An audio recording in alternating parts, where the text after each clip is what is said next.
Todos nosotros esperamos que disfruten y se emocionen con nosotros y que ojalá les hagamos recordar un pequeño fragmento de nuestra historia y de las raíces de la gran mayoría de nosotros. Sin más dilación, iniciamos el concierto. Dirige don Jorge Vivas Vaquero.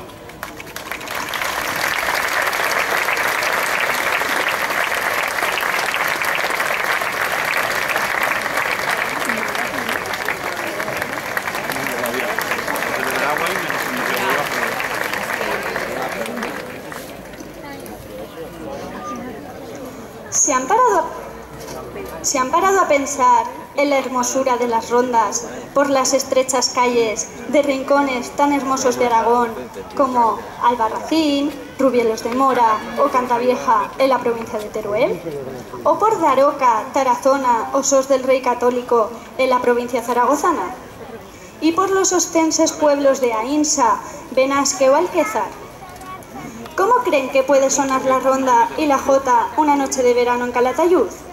A esto mismo pretendió dar respuesta el compositor aragonés Pablo Luna Carné, quien el 19 de noviembre de 1925 estrenaba la suite fantasía para orquesta titulada Una noche en Calatayud.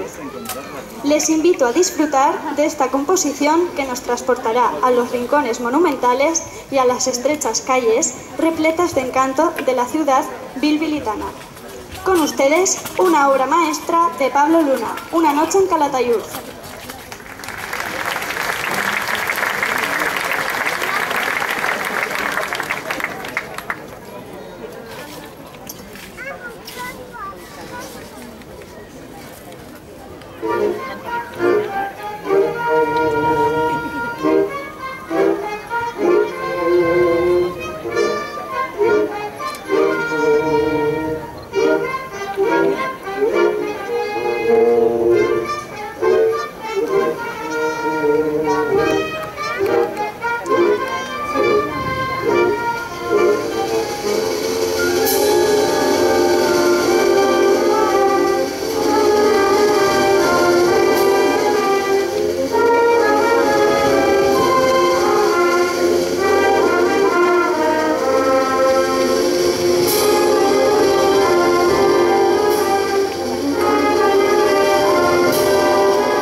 un piloto trasero, se le ha hecho Carlos antes.